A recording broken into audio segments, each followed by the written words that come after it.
Okay, this is a review of the EBL 9-volt lithium ion batteries.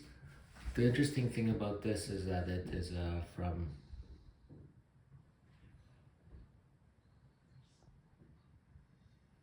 2017.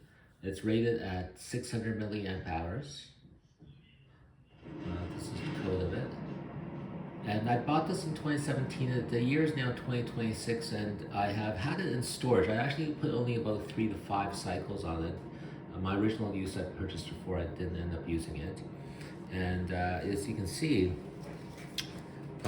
or maybe you can't see, there is some subtle bulging of the sides.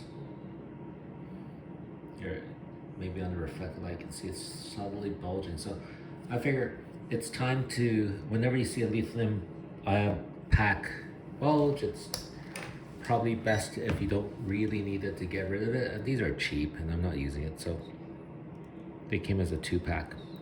You see that the fully charged voltage is 8.26, and this is the nominal voltage. Inside, I believe it's like 4.7 packs or something like that. And so the rated fully charged is between 8.2 and 8.6 volts. So if you really need a high volt 9 volt battery, it won't work, but most devices will work with the lower amounts. Now let me just take a look at this and see if we can. So I'm going to disassemble this and we will see what's inside. I looked on YouTube and I don't see any disassembly videos, although there are charge capacity videos which seem to indicate that this EBL at least very properly records it for the right charge level, and that it is supposedly true, about 570 to 600 milliamp hours. It looks like this thing is probably ultrasonically sealed, and I'm not sure if you should try this at home, kids. It looks like there may be a way to pop it out at the top here without shorting out anything. Let's see if I have any cutters or a way to pry it open. I'm interested in seeing if it's 6 individual cells, or more commonly, it's not uncommon to see that there's 2 lipo battery packs inside these things. Of course, I'm not sure how we're gonna get this open, but we'll see. I might have to get bigger clamps. If so, you'll have to wait for a second. There you go. You can see. I'm just crushing the plastic a bit. A lot of times this will be enough to break open the ultrasonic seals without too much prying. So now, hopefully I'll wiggle this out without damaging it. And that is very interesting to me. Now, again, you can see that there was a bulge. When we take it out, the bulge does feel like it's gone. I did have a second pack to compare with, that's why.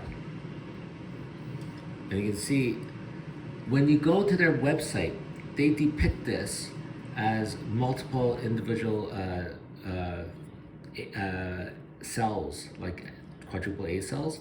But as you can see, what it really is 2 lithium polymer battery packs. They are rated 600 milliamps hours each.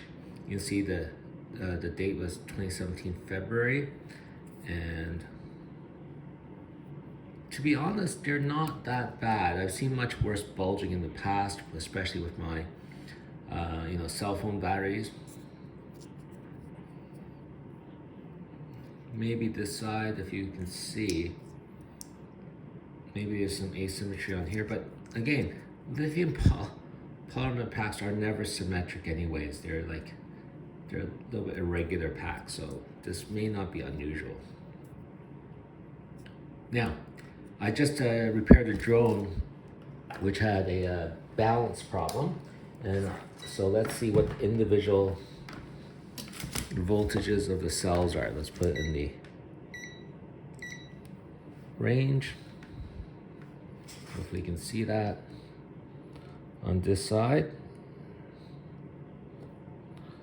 Okay, Okay, let's just double check that again. We have a 4.1 volt fully charged, 4.09. On the other side,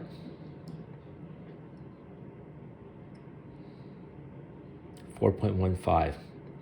So this looks not too unreasonable. It sounds fairly well balanced. If they're off by too much, I don't know if the charge system can balance it properly. So really, I think that these packs could probably be used longer. They have very few charge cycles, and you know the bulging is minimal.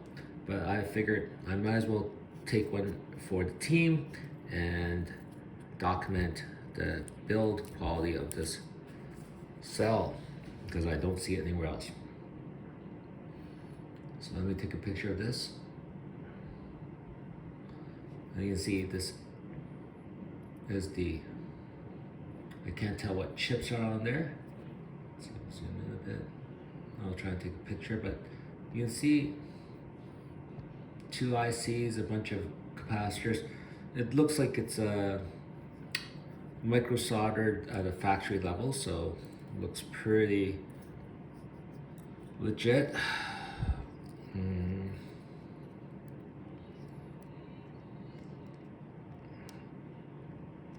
I see on this side pretty much nothing much. I see to just some charge wires. So let's cut them off and take a look at. Just be careful when you're doing this that you don't short it out. That would be a tragedy. If you do short it out, I guess I should have some salt water here. Dumping in salt water packs generally are a good idea. So on this side, there's no other circuitry on this side. It's all on the other side. Flipping around, once again, we have the 2 balanced symmetric cells. So I actually think the build quality on this is fine. I wish I had enough electronic engineering background to tell you whether this has enough protection circuitry or they claim overcharge, undercharge protection. I'll take a picture and upload it and see if someone else on the internet wants to comment. But this is the EBL 9 volt, 600 milliamp hour lithium ion rechargeable battery at the disassembly and retirement time.